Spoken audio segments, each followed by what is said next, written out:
Imagine you're a retired Pokemon trainer living peacefully with your Walrein on a farm. Suddenly, you find someone unconscious on your property who claims to be Lugia, the legendary Pokemon, and they just so happen to need your help saving the world. What would you do? Stick around for what could be the best story in Pokemon fan games ever, as well as a unique gameplay and much, much more. Let's jump in.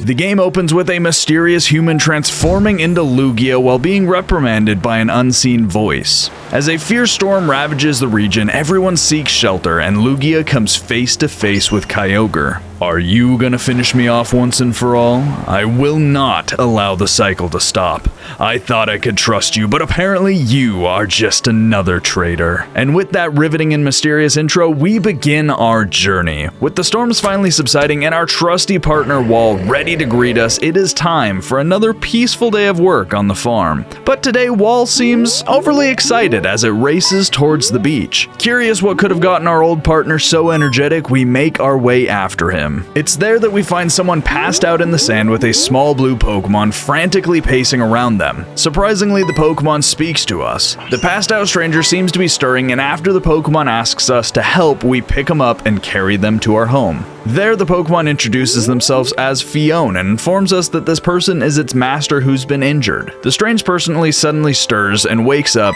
running towards the broken necklace that we had found near them on the beach. It was then that they introduced themselves. My name is Lucius. I'm the guardian of the seas himself, although I'm better known as the Pokemon Lugia among humans. After some pointed and insulting words towards Fiona, Lucius tells us that the necklace is in fact a rosary, which allows them to change into their Pokemon form at will. Understandably doubtful that this human is in fact a Pokemon, we ask how they ended up on our beach, but Lucius has no memory of what happened. Then they excuse themselves to leave the house going who knows where.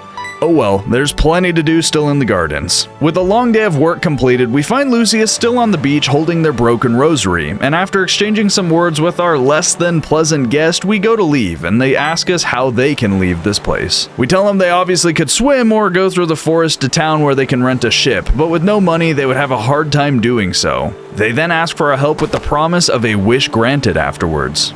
Though uninterested in their problems, we head to go back home, leaving Fiona and Lucius on the beach. A talking blue Pokemon and a man claiming to be Lugia wanting a boat? Now that sounds like a scam. We had heard of certain deities that could take human form, but that had always seemed so absurd. We thought to ourselves that perhaps if he was truly Lugia, he might know something. Our thoughts drifted off as we looked at an old picture of a young boy with Wall. With our mind made up, we decide to take him to town, Lugia or not. We leave Wall to look after things and go to find Lucius and... Hey, what are you doing? Anyways, we tell them that we've decided to help him to town and finally introduce ourselves as Anthony Delmore. After grabbing some food and a Pokeball, we make our way off into the forest towards town. Having to bring someone through the forest forces us to pick up our Pokeballs once again and become a trainer, or in this game, a carrier, which I'm sure is just a translation thing as this game is originally in Spanish. As we head into the forest, we see a mysterious bubble and Lucius stops us before we touch it. Apparently, the bubble is an accumulation of prana, or life energy. It's apparently what gives humans and Pokemon their physical forms, and these bubbles are, or at least were at one point, Pokemon that had lost their form for some reason. Lucius tells us that with his rosary he could fix these bubbles, but warns that as he is now, he can't, and we need to avoid touching them. But let's be honest, some weirdo washes up on shore, calls himself the legendary Pokemon Lugia, and then tells you not to touch something. It really makes you want to touch it. It's like grandma telling you not to poke your jello. So, we poked it. Somehow our massive amount of prana purified the bubble enough for Lucius to work with it, and with that we were able to get our first Pokemon of the run. Something fun that this game does is it gives you the option when you purify prana bubbles to see the stats, moves, and which Pokemon you would like to take. I decided to grab Bagon and named him Moxie, and finally we'd come to the conclusion that this person might actually be the legendary Pokemon Lugia. This realization of course offends Lucius as they had thought we'd believed them this whole time. Regardless, it was time to go through the forest. Now this game does something a little bit differently than most. Instead of the usual routes with grass, you have a roguelike style of dungeon and floors where you can collect items, purify more prana bubbles for more Pokemon, and occasionally catch the Pokemon you encounter, as well as trainers that separate each level of the dungeon. You might also notice that there are no levels, so Pokemon are all on equal playing fields with other Pokemon of the same evolutionary stage.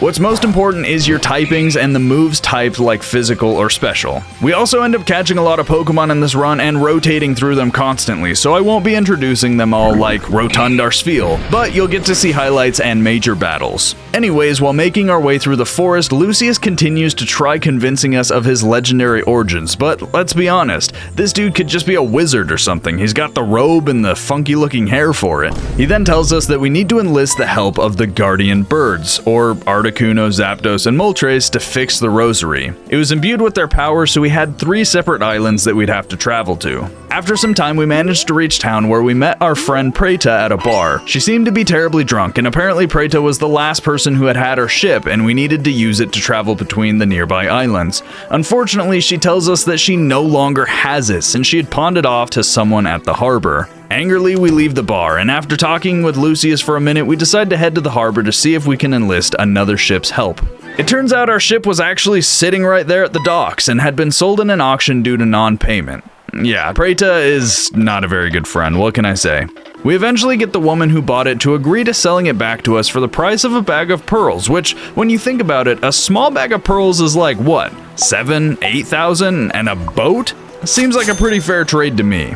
So with a new goal in mind, we headed to a nearby path that would lead us to some pearls. Of course, on our way, we purify some more Pokemon, battle some trainers, and make our way into the cave which holds the treasure we're looking for. At the end, we eventually find the pearls, and while Fiona and Lucius managed to find plenty, we only managed to find some random items like a toxic orb and a hardstone. But we didn't have time to worry about that, since just then a group of Barbaricles rushed in and attacked.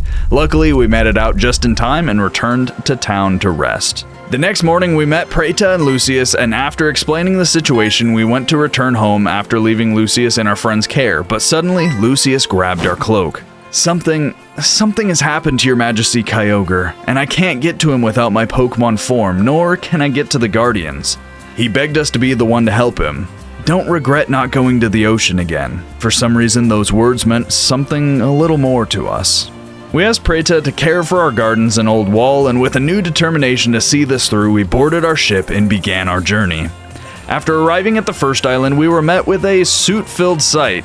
The air was smoky and the temperature was hot compared to our home. Lucius said that the guardian birds could also change into human form, so we asked the first person we saw where we could find a human named Moira.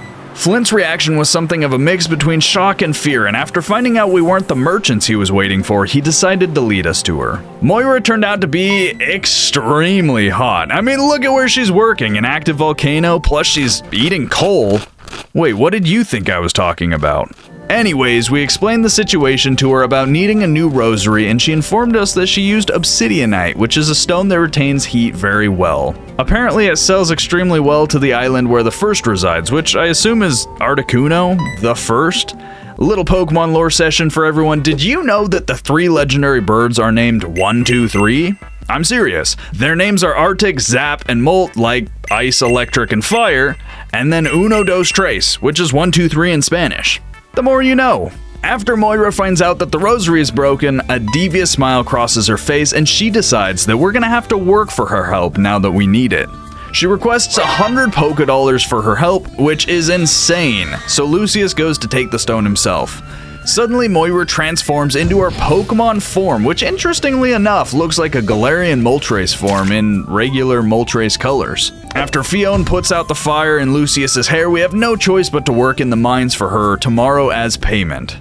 We end up staying the night at an old woman's home near the mine, and she tells us that she is unable to work due to the mines being the only job on the island. When we ask why she doesn't leave this life behind and find an easier place to live, she tells us that she can't leave behind the memories of her family, of those that she had lost here. She unfortunately had nothing to feed us, as she had spent the little money that she had on some flowers to lay by the picture of her late daughter. She had passed from the famine not many years ago, and today was the anniversary. We offer some of our own food, and Lucius gets up, callously saying that it is a waste to go without food for decorative ornaments, and he says it's dumb to suffer every day just to remember a loved one who's gone. She would be much happier if you would get rid of her, referring to the photo of her daughter. Unable to listen to anything more, we lunge forward and throw Lucius to the ground. He gets up, yells at Fionn to not follow, and leaves. We apologize and go to leave, but the old woman stops us, saying she recognizes that Lucius must not be a human. Apparently Moira was much the same when she had first arrived on the island. Later that night, unable to sleep, we get up to find Lucius and eventually find him sitting on a nearby cliff. After sitting by him, he tells us he doesn't understand what he did wrong. When life is lost, it no longer matters to him. After asking if there was anyone special to him, he responds that life is just easier when you forget those that have lost and move on rather than being sad. We try to help him understand by explaining that memories are all that's left of a person when they're gone, and that by saying what he did, he belittled and devalued the life of the woman's daughter and her memories of her. Lucius then showed a measure of remorse, seeming to truly want to understand, so we apologized for our own actions and returned to bed. As we went to leave, Lucius asked, "You've lost someone you care about, haven't you?" But we continue walking, ending the conversation. Memories matter, even if they're painful. What have I forgotten, perhaps? The next morning, Lucius apologizes to the woman and Fionn lectures us on fighting. It was then that Moira shows up and also apologizes to the woman, but not for bringing flowers for her daughter's anniversary. Apparently, she had been close to her. We begin to head towards the mine, and the woman informs us that Flint had stopped by earlier to deliver flowers before going there himself. This surprised Moira as it was his only day off all year. Wait, did she say all year? Arriving at the mine, we headed in with Moira as a teammate. Apparently, new teammates help against wild Pokemon, but not trainers, which made moving through the dungeon incredibly easy. As we made our way deeper, we asked Moira some questions and learned that she can turn into Moltres whenever she wants, but only for short periods of time because her Pokemon form takes less energy than Lucius's. The Guardians, being the three birds as well as Lugia and Kyogre, can all take human form so that they can do the job of protecting and caring for the humans in their area. It apparently helps them learn to think and act like us, which I guess makes sense. It kinda reminds me of Pokemon Mystery Dungeon, where a human is trying to learn how to be a Pokemon. After several more levels in the dungeon, we managed to finally reach Flint as he is in the process of setting up what looks like explosives? Moira, not sensing the danger, greets him, and he suddenly turns, shouting not to move. He's done working forever, and not even she can stop him. Flint begins to monologue and tells us he is tired of digging and being depended on by everyone, so instead he's just gonna blow up the mine with dynamite. Though no one but Flint knows what dynamite is, so he tells us. Suddenly realizing what he's doing, Moira runs ahead to remove the explosives and we try to stop Flint. "It's time for change," Flint says. Lucius agrees, continuing his callous treatment of Moira and the Guardians in general. That is until Fionn tells him it would mean she won't be able to fix his rosary, which quickly changes his tune. When we step forward, Flint informs us that he had imported powerful Pokemon to defend himself, and we launch into battle. Luckily, these powerful Pokemon are a Choodle, Matang, Boulder, Anorith, and a Drillbur, so we sauce the guy pretty easily. Having been defeated, he says it doesn't matter and goes to detonate the charges, but Fionn quickly reminds him of Abu, the old woman, and asks what she'll do if Moira and him are lost. Flint then says that Moira does not care about him or anyone else and thinks it is all hopeless, that all she loves is money and the mine. It's then that we tell him that she in fact has no money. She wasn't able to even afford flowers for today, and she'd come to Abu before heading to the mine. Realization started to dawn on him that she might actually care, and in frustration, he kicked over the detonator. Now, I'm no explosive expert, but my dude, be more careful! Moira returns unable to free the explosives and apologizes to Flint. She begs him not to destroy the mine as it is the only way she can provide for the villagers who live on this hot and barren island, and she'll do anything to make sure they don't starve. It's then that Flint asks when she last ate. She responds saying she's always eating and pulls out the usual lump of coal she chews on. It turns out that she was going hungry by using her money to get food for the people in need. Flint knew that she didn't need to eat to live as a legendary Pokemon, so there's no reason that she should care about some humans going hungry, but suddenly Moira bursts into tears, saying that it's all she can do right to make sure her people can eat something. With this, they finally are able to make up, having buried the anger and miscommunication. Suddenly, Lucius shouts, "Mr. Scraggy, the detonator is not your enemy. Don't do it!" No.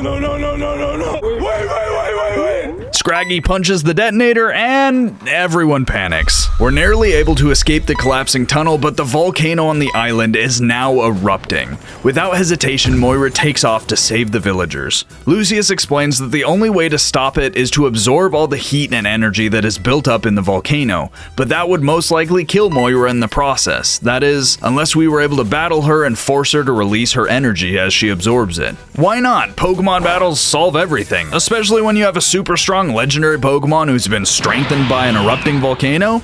Sounds fun! Flint begs us to save her, which is a quick change from wanting her gone, but regardless, we agree under the condition that he assures our rosary is fixed afterwards, and we head into the volcano. Lucius complains as we make our way through the volcano. All we needed was a stone, and now we're here in an active volcano about to fight a guardian, which we can sympathize with since we hadn't been in a situation like this for a while, at least not since our wife and son died. Suddenly, Lucius puts two and two together. The photo at our house was not just us when we were young. We chuckle at the surprise on Lucius's face, and we let him know that they had passed a few years ago in a storm that sank their boat. This fact sits heavily with Lucius as he thinks about how it is his job to control storms. Suddenly our scene changes to a memory of Moira talking to Abu, the old woman. She apologizes that there is no food today and asks that she holds out until tomorrow's shipment. And through their conversation we learn that Abu's husband must have died in an accident in the mine. Moira promises to be more present from now on in the mines to avoid any more accidents. Apparently the situation on the island had become quite dire when the First, or Articuno, had stopped buying obsidianite. The thought of asking Kyogre for help crossed her mind, but it was quickly chased off by the fear that she might be replaced as a guardian, replaced by someone that doesn't know or care for the people like she does. Abu then snaps her back to reality by breaking some terrible news. Her daughter had passed. Moira understandably is heartbroken, wondering how this could have happened if she thought she was doing an okay job as a guardian. It's this state of mind that we find Moltres in as she's absorbing the energy from the volcano, but she's beginning to lose consciousness. When we arrive, she recognized Lucius and asks, "Why do I have to carry all of this? People are dying because of me. I'm useless as a guardian. Kyogre left me to solve this unsolvable problem alone." In her rage, she blames Lucius and attacks, which I guess is exactly what we wanted. Ninjago the Frogadier does half before fainting, and that's when I notice that they're a dark flying type, so I send out Rotund the Celio and hit her with a super effective Ice Beam, knocking her out.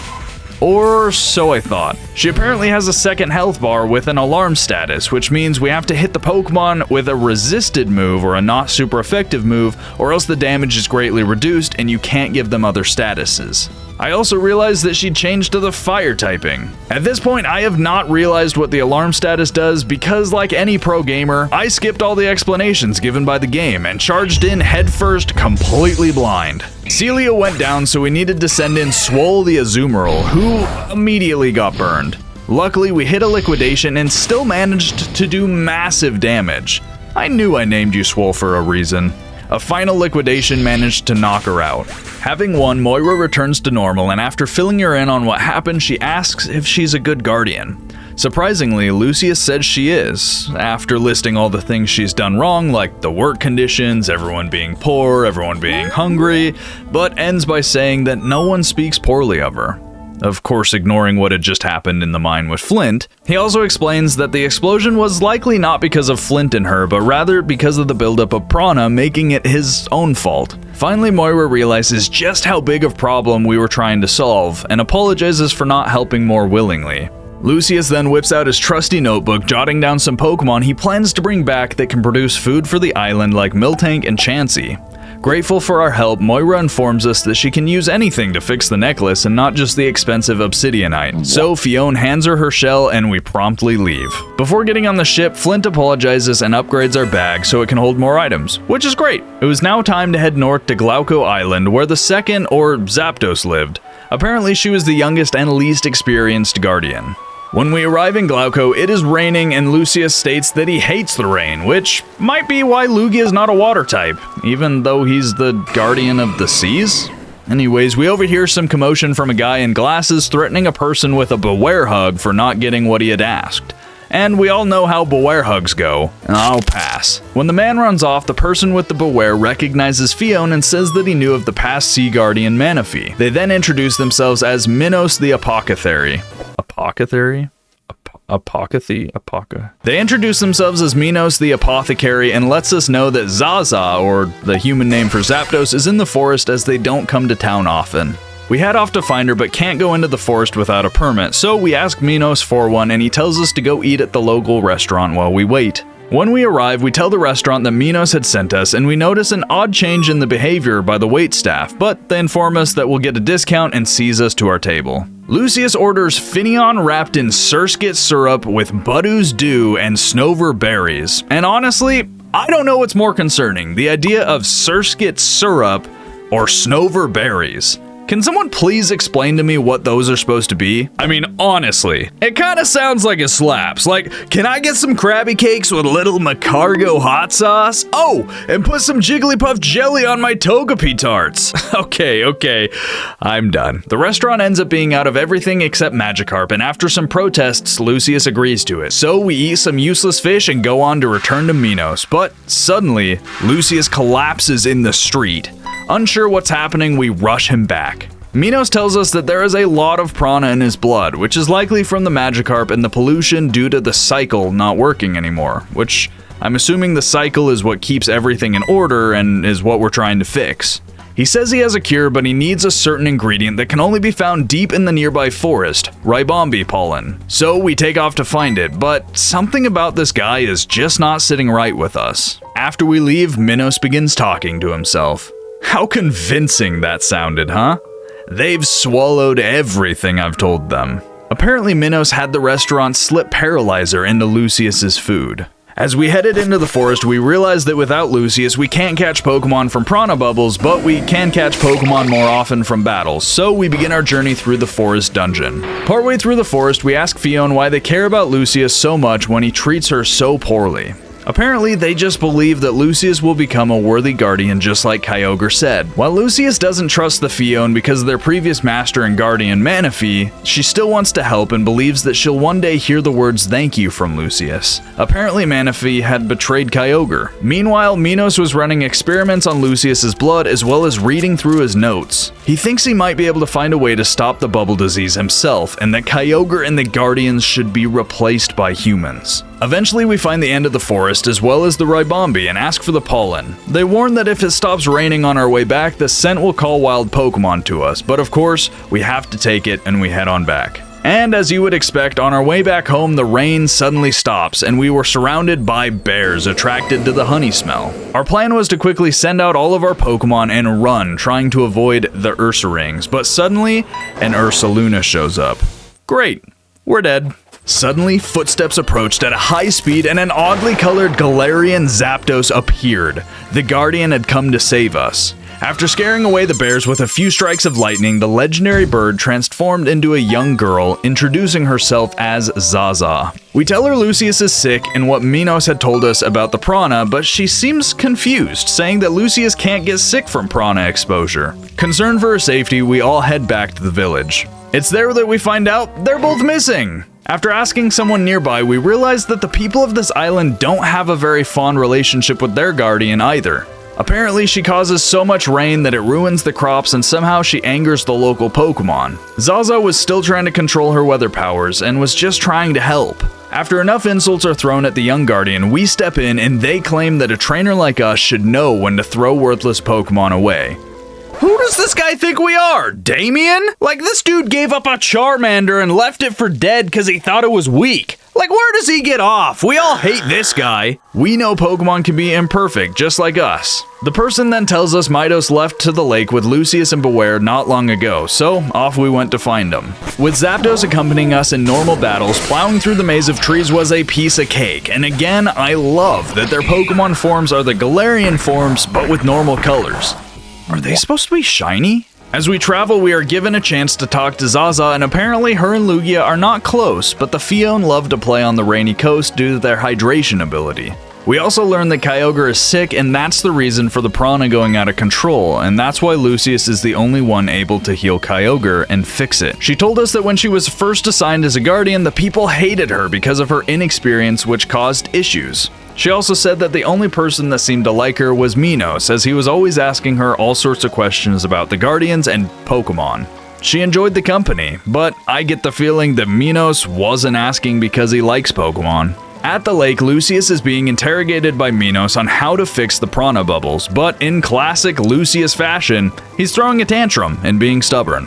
When we arrive, Minos goes on a rant about how humans rely on Pokemon, that Pokemon have always been stronger and had unattainable power, that they control the climate, hunting, the growth of food, and even life itself. Even Pokeballs are just a cruel tool for humans to use the powers of Pokemon themselves. But what if we could manipulate the prana and acquire Pokemon forms at will? Now, this kinda sounds like a solid plan to recreate Mystery Dungeon, and I love those games, so go on. Minos continues by saying that we'd be able to get rid of the deities like Kyogre and these guardians themselves, and take control of our own lives. Hearing how Minos truly feels about her, Zaza runs off heartbroken that the only human who seemed to like her was actually using her for information. He then declares that he thinks Fion is the key for acquiring the power he seeks, all because of a piece of paper he found on Lucius with Fion's name on it, so a battle ensues. Rotund manages to knock out their Mismagius in the rain with a crit, and Meta takes out his Hisuian Lilligant with Zen Headbutt. After landing a Thunder and paralyzing Meta, Clefable went down to an Iron Head. It was then a battle of attrition and heel stalling, but eventually Beware fell to Pizza the Grottle. This left his final Pokemon Lopunny to be defeated by Samtomb damage, ending the battle. With Minos defeated, he readily gave up, admitting that he had no real way of fixing the problem himself, but he was safe from our retaliation since the people here hated the Guardians, and smugly leaves. Lucius then fails again to compliment Fion properly, even though he does admit that the poison cured faster due to Fion's healing. And with that, we were off to find Zaza at her tower. Now, making it through this tower took quite a few tries. I don't know why I struggled here, but while we did, we caught Latifa, the Nidoqueen, Gorilla, the Darmanitan, and Dewey the Araquanid. While in the tower, Lucius asked how Fion found him after the rosary broke, and they said that their friends were tired and asked her to patrol alone. That's when she found him, passed out on the beach. He scoffs, clearly not trusting Fion after Manaphy's betrayal. Suddenly, we are in Zapdos's memory. She's worried about the people not liking her, and someone unseen says to tell them what's wrong. After talking a little about her duties, we catch a glimpse of Kyogre. You're worth a lot, Zapdos. So, show your value to the people, the value of your life as a guardian. These words fall on deaf ears as Zaza is consumed with anger. If they don't appreciate my life, then I don't have to appreciate theirs. As we reach the top, Lucius continues to be insensitive, demanding to fix his rosary and stop the storm in this nonsense. But in response, she angrily tells us that she'll heal Kyogre herself by flooding the city and creating enough prana to heal Kyogre. Now, I'm not saying that that's not an idea, but a rational one? I'm not so sure. Suddenly, she changes form and rushes us. We start the battle with Zapdos as a flying fighting type, and so with Stark, our new Metang, we managed to land a massive crit Zen Headbutt, sending her directly into the second phase as an electric type. I get rid of the alarm status by attacking with a resisted bullet punch before Stark goes down, and Latifa managed to finish her off with high horsepower. This got us the One Punch achievement, which apparently this game has achievements. Who knew? After beating Zaza, she realizes that she needs to help us, but Lucius hits her with a brutal and honest opinion, that she's made only bad decisions thus far, and he'll suggest a different Zapdos take her place. Suddenly, Fion lashes out, unhappy with how Lucius is treating Zaza, and says that thinking everyone can betray you at some point is extremely sad, which I agree with. These were apparently the words of Kyogre to Manaphy and Fion several years ago. It was then that Fion offered to be Zaza's friend, and Lucius continued to be a jerk to Fion. Like, come on, man, I get that you aren't human very often and you're learning, but do you have to be so rude constantly to the only creature that seems to like you? Anyways, with the second part of the rosary fixed and the rest of them arguing, we make our exit off the top of the tower, feeling just a little queasy. Back in town, the same rude villager makes another remark about needing to get rid of Zapdos once and for all because of this storm. Then, suddenly, the most remarkable thing happens. This man takes the blame for the storm. This guy deciding to do something nice for someone? Insane. Unbelievable. I can't believe it. The villager doesn't believe us at first since Lucius still can't transform, but suddenly Minos comes out and after reading the room confirms Lucius' story, assigning Zaza praise for fighting off and defeating Lugia. Anyways, Minos upgrades our bag and it is time to head off to the third and final island. That is, after a quick stop on a random island for some fuel. After collecting some wood, we returned to the boat, and since this detour took us close to home, we decided it might be nice to stop by and check on everything. Especially since Preta is commonly unreliable. I mean, we did find her drunk in a bar after losing our ship to non-payment, so... Irritated with the idea of wasting time, Lucius makes a comment about being in a hurry, as many Pokemon have turned into bubbles at this point. Likely even Old Wall.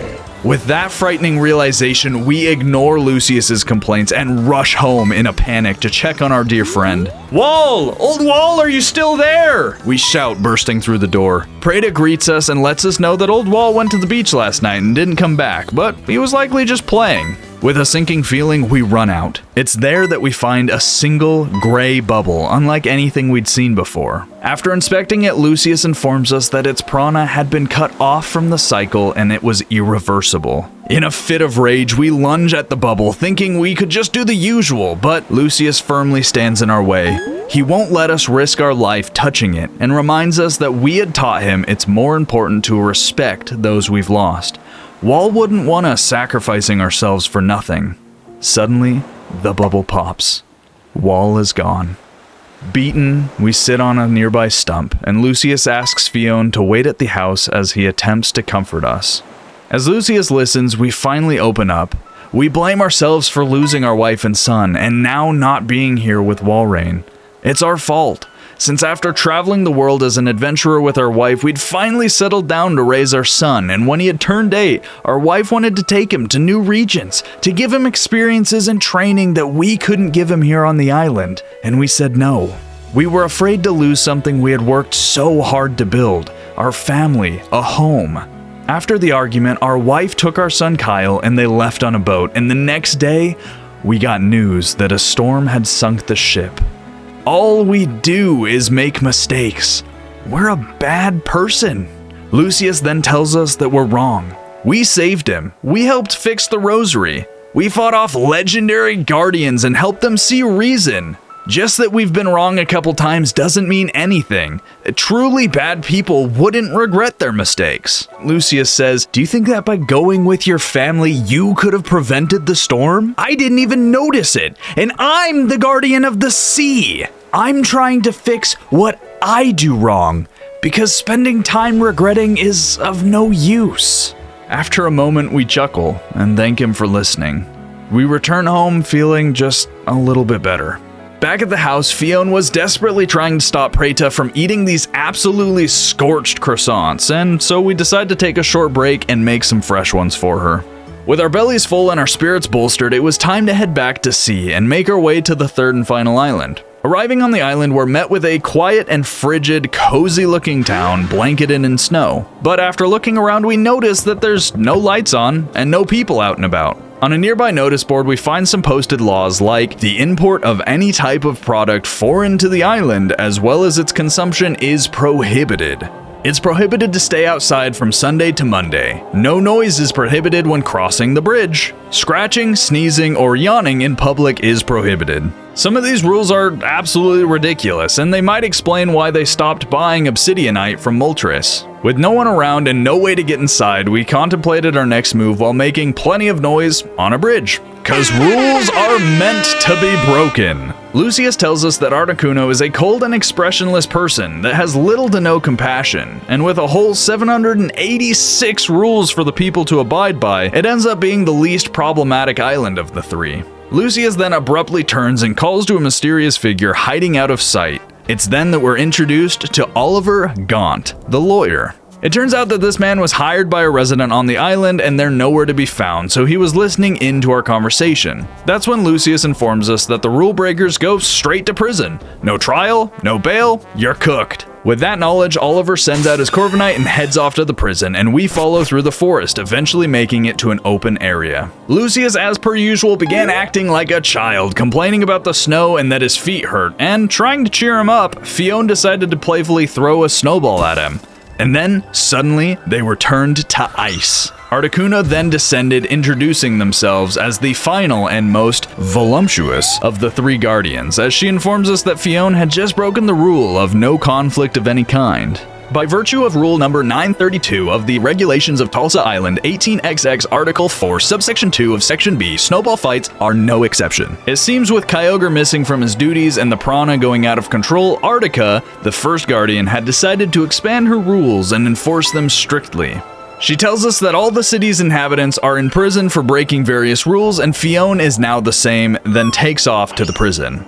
Arriving at the gates, we find a hole blown in the side, and from the fresh rubble we can only assume that our friend Oliver, the lawyer, is using all methods at his disposal to rescue their client. So we have no choice but to follow. By the way, check out all the Pokemon we've caught up until this point. There's so many! Inside the hole, we find ourselves in the prison, where all the people have been imprisoned for incredibly dumb reasons.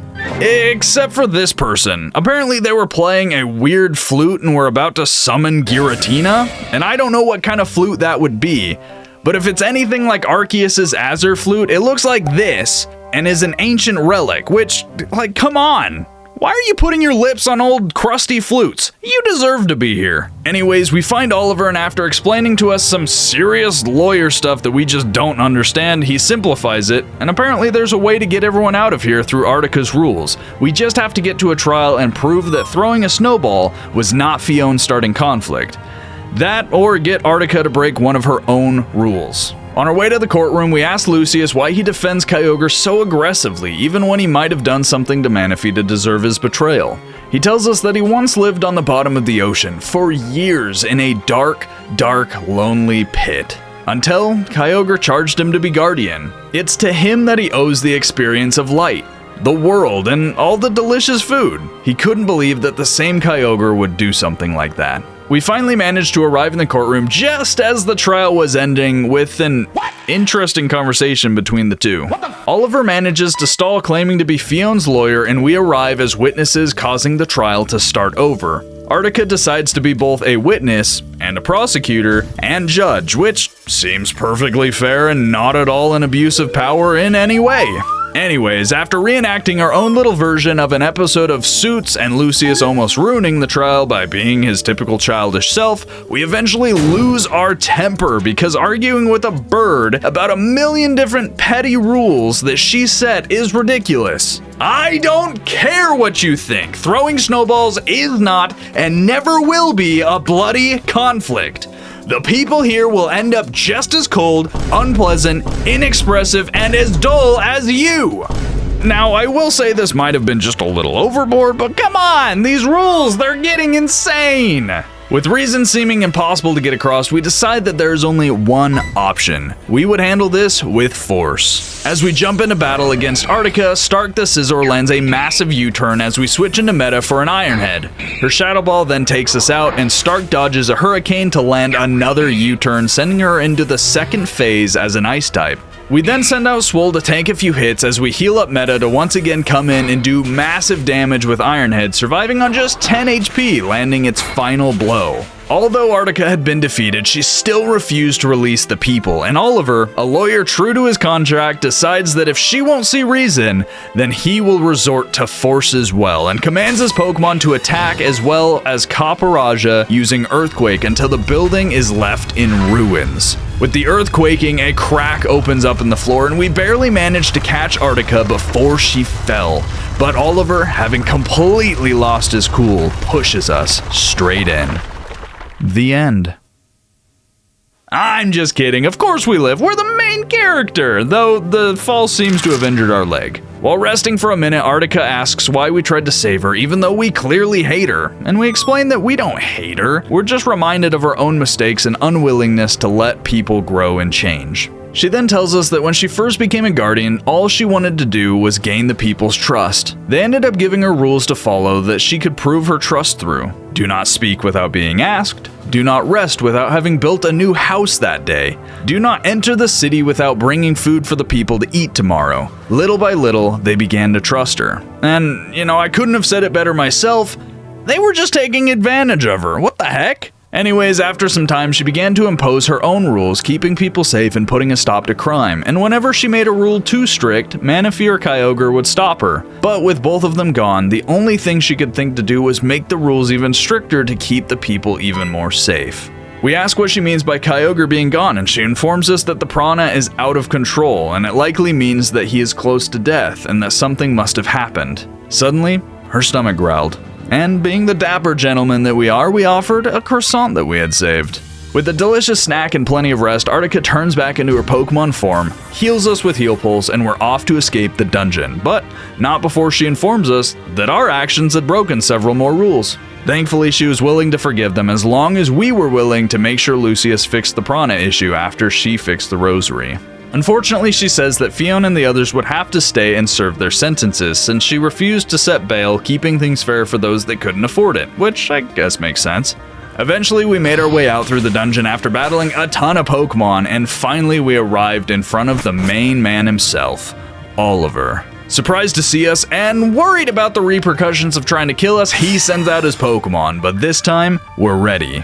The battle started out a little rough as Salazzle took out our Scizor with Flamethrower, but Elvis the Nidoking came in and danced to a super effective Earthquake to take revenge. With Froslass coming out, we switched into Saber the Ceruledge and Flare Blitzed his Frosty Spectre into a puddle. Oliver sent out a pile of gears, so Saber sacrificed himself after taking a gear grind and melted the heap of metal before fainting to recoil. Elvis hit the stage once again and managed to land a massive Earthquake on Copperajah, but it wasn't quite enough as an Earthquake of their own finished us off. Meta the Metagross traded several Earthquakes as we each healed, and we managed to survive 2 crits as he switched into Corviknight. We then used Zen Headbutt to remove its status as well as the Metal Elephant as they switched into it, and finally we managed to take out Iron Dumbo. Corviknight came back out and fell just as fast to Rising Voltage from Shock to Toxtricity, and eventually so did his final Pokemon, Garbodor. With his Pokemon defeated, Oliver tried to flee, but Artica quickly grabbed him and placed him in a cell. She also took his Pokeballs and promised to release his Pokemon, which is kinda crazy, but I respect it, especially for the Corviknight's sake. I mean, did you see the man it had to carry? Returning to the Justice Hall, we found Lucius lamenting our demise, and although Fiona had seen and greeted us and Artica had offered to fix the rosary, Lucius remained frozen, unbelieving that we had lived. That was until his stomach growled and he requested the croissant that we had been holding for him. The one we gave to Artica in the prison. Annoyed, he left with his fixed rosary. We went to leave, but Artica reminded us that Fiona had to stay and serve their time, but just then, we remembered a rule. The import of any type of product foreign to the island, as well as its consumption, is prohibited. We had done it. We accidentally made Artica break her own rules, annulling them all, meaning all the citizens and Fiona could go free. With this mistake acknowledged, she agreed to release everyone and invited us back sometime to work with her, maybe as an advisor. I mean, I don't know about you guys, but that sounds like an invite to move in, and I mean, look at her blush. Oh, we'll definitely be coming back. Outside, we met with Lucius, teasing that he seemed genuinely to care for both of us, and without a word, he quickly transformed into his Pokemon form for the first time. He then scooped us up and took off as Fiona tried to warn him of our vertigo, but it was too late. Racing quickly through the skies, Lugia told us that we were the first to ever ride the back of the Guardian of the Seas, and how grateful he was for our help. He hadn't noticed that the speed and the height had quickly made us sick, and eventually he remembered that we were in a rush and returned back to Fiona. Luckily, Fiona was able to heal us and we headed back to the ship to finish what we had started. We had to save Kyogre, which meant descending into the depths of the ocean to a temple once inhabited by humans, and after convincing Lucius that he couldn't do it alone, we descended with Fiona's help. Arriving at the temple, Fiona noticed that there was no other Fiona around, but with more pressing matters, we couldn't worry about that right now. As we worked our way through the temple, Lucius joined us in battle as Lugia, which was incredibly helpful as his Aeroblast knocked out just about everything in a single hit. Though the moveset definitely leaves something to be desired. The man has Recover, Protect, a 5 PP Aeroblast, and Light Screen. A Pokemon just has to tank 5 attacks and he's practically useless. On our way deeper, Fiona said they began to hear voices, and Lucius informs us that the bow that had once belonged to Manaphy was used as a connection to the Guardians, which was likely where the voices were coming from. Apparently the voices kept saying, "I'm sorry, Fiona." Creepy. Finally, we had arrived at the end of the temple where Kyogre laid injured and tired. Lucius quickly transformed and rushed to his aid, attempting to calm the prana, but suddenly he was struck with lightning. A young man in blue then stood before us. Lugia, what are you looking for now that everything is lost? Don't you think you've done enough, you despicable traitor? The young man clearly blamed Lugia for Pokemon losing their form and continued to attack. We rushed forward to help, but they stopped us, telling us that Lugia was only using us for our large amount of prana, just like he did with the Fione. When Fione asked where all her friends were, the man rushed forward, showing concern for Fione's well-being, having not seen her earlier. It doesn't matter now, the cycle is contaminated, and if I die, all living things will cease to exist. When we tell him that that's what Lugia is trying to avoid, they scoff, saying that he wants to destroy the cycle along with him. Supposedly, Lugia had altered the Fione's prana and used it to contaminate the cycle, leaving Fione the only survivor. How many times have you risked your life for him, and how many times has he shown even the modicum of gratitude? Lugia, do you remember what I told you when we faced each other? You will never unlink me from the cycle. The price to pay to achieve this is an immense sacrifice. The amount of prana required is beyond measure. Manaphy longed for a world where each individual could forge their own destiny, choosing freedom over survival. He confronted me in a desperate attempt to destroy it, despite knowing that his efforts would be futile. You know that I've spent centuries, no, millennia, trying to keep this cycle in balance. And yet, despite everything, he came to the conclusion that he couldn't trust me to control the prana in its entirety. He betrayed me just as you're doing right now. As long as I last, so will others, and there's no alternative. Get it through your head once and for all. You just sent every other life form to perdition. Kyogre continued attacking, saying that at least Manaphy had the decency to offer his own life rather than use the Fione's. We stepped forward once again, and Kyogre looked down at the Pokeball in our hands, mocking us at the idea of catching him.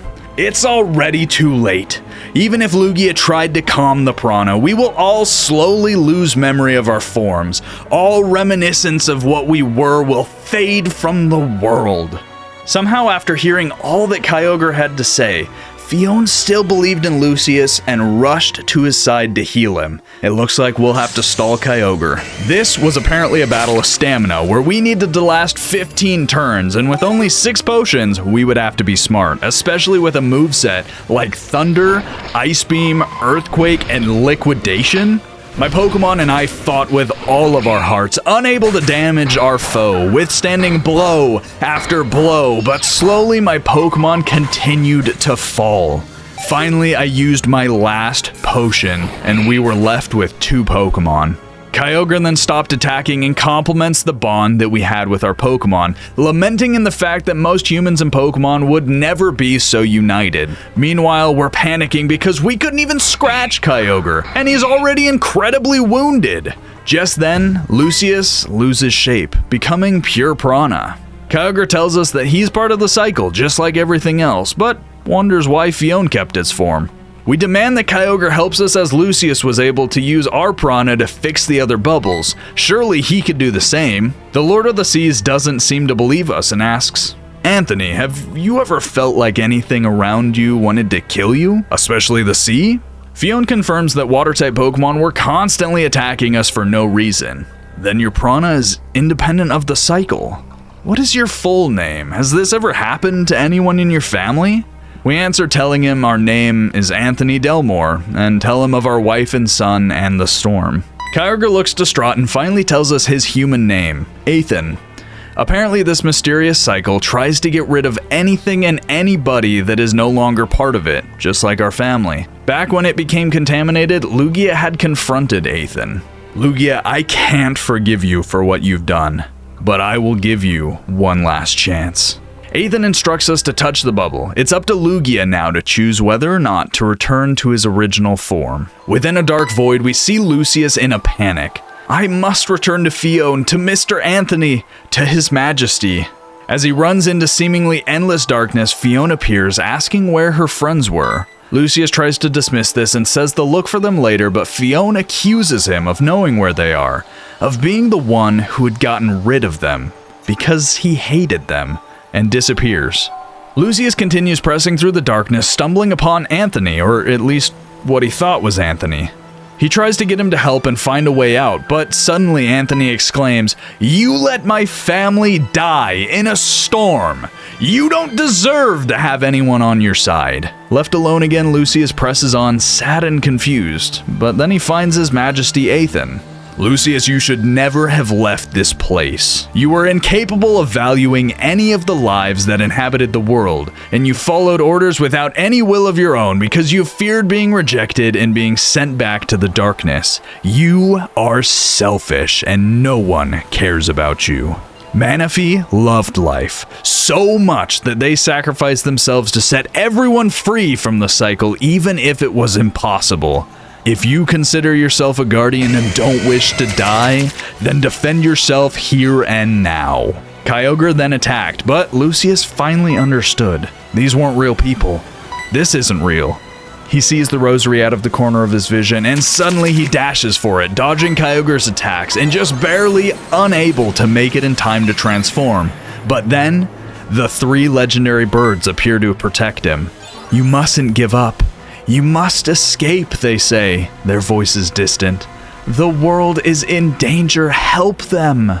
Suddenly, Lucius remembers this is where Kyogre had found him, rescued him, and with that realization, spurred by the voices pleading with him, he dispersed the illusions, finding himself alone again. Suddenly, Manaphy appeared, or rather a small reminiscent of what was Manaphy. They admit that they did betray Kyogre, but it was to save those who were trapped in the cycle. No being remains in this world forever. Kyogre is no exception, and for life to endure, the prana had to be separated from him. Manaphy tells us that they gave their life knowing they'd be unable to destroy the cycle, but they were able to create gaps in it, allowing people and Pokemon to be born independent of it, like Anthony. When these people die, their prana doesn't return to Kyogre. It weakens the cycle, allowing for it to be broken more easily. Apparently, when Lucius had faced Kyogre and lost, Manaphy had used the little power he had left in the rosary to break it, causing Lucius to lose his form and his memories. The note that he had washed up with was from the Fione, and it said, "Protect Fione, since she was now the last one," as they gave their life to become prana, stabling the cycle. This time, Lucius, you can break the cycle, with Fione and Anthony by your side. With his confidence and conviction renewed, Manaphy offers the prana that it has left and gives a final warning that Kyogre won't give up easily. He watched the world grow, and when he senses the new prana on you, he will try to steal it and use it to heal himself. A crack then appears in the darkness, and Lucius senses Anthony and begins to attack until suddenly he regains form, ready for the final battle. It was time to finish what we had really started and not let the lives and the support of those before him go to waste. Lucius asks if we trust him, and Kyogre immediately recognizes Manaphy's prana in him. With all our combined power, it was time to end the cycle. With Lugia at our side, we started the battle. We used Light Screen to bolster our defenses and then used a resisted Iron Head with Meta to remove the alarmed status. Lugia fired off an Aeroblast and Meta took a Thunder but managed to hang on, getting off another Iron Head. We heal up, protect, miss an Aeroblast, and Lugia takes a Thunder. Lugia then healed up with Recover, and Meta manages to take off the last little bit of health, but Kyogre heals up and now becomes a Ground type for some reason. He also apparently has a new moveset. I decide to set screens back up and switch into King the Electros. We use Aeroblast and Drain Punch to do almost nothing due to the status being up again, so to get rid of it I switch into Bubbles, who takes a Scald and lands a not very effective Poison Jab. This allows Lugia to protect and save their Aeroblasts as Bubbles finishes off Kyogre with a Surf. As any good final boss would, Kyogre has a third health bar and becomes Bug type? I switch into Metagross and use Earthquake, removing Kyogre's status once again, and Aeroblast just about finishes off this stage in one attack, allowing Meta to finish the battle. Now at this point you might be thinking, we'd won! 3 health bars, randomized typing, crazy changing movesets? No. Did this man just become Primal Kyogre? Yeah, that's it. I'm out. That's a wrap. No way. Though look at the drip. Respect. With Kyogre's final form being a fighting type, I switch into Gambit, the King Gambit, who uses a dark type move to remove the status.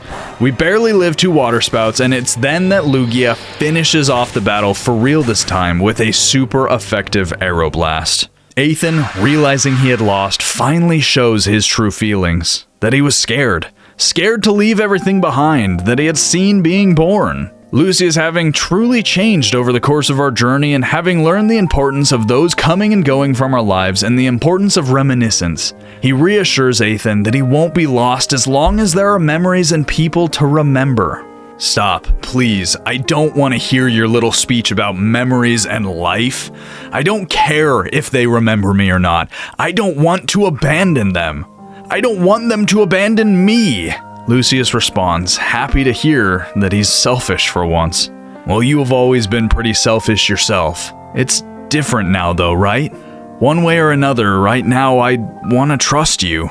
Fiona and that human were willing to give up everything to save you, and I wonder if you've really changed. Lucius confirms that this time he is really trying to make the world better, and not for himself, but those he cares for, his friends.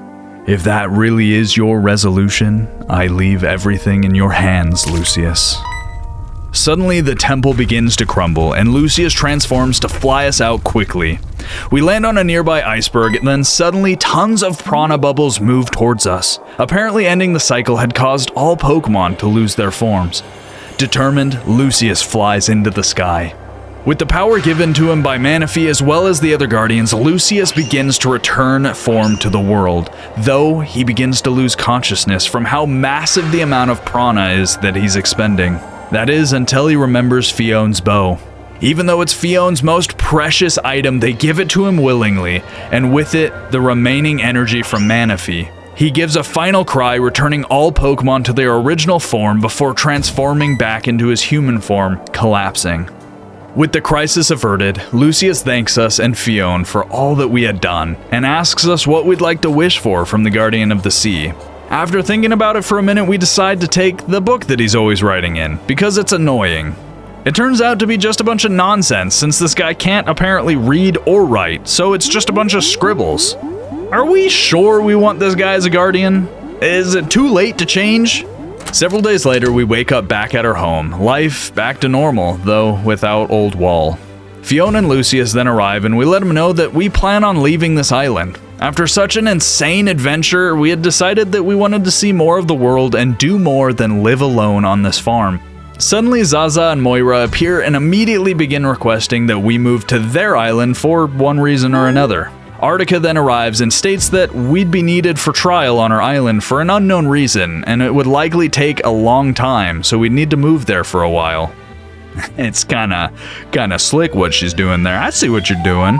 Lucius clearly did not enjoy the attention we were receiving by the other Guardians, and he clung to our cloak like a child.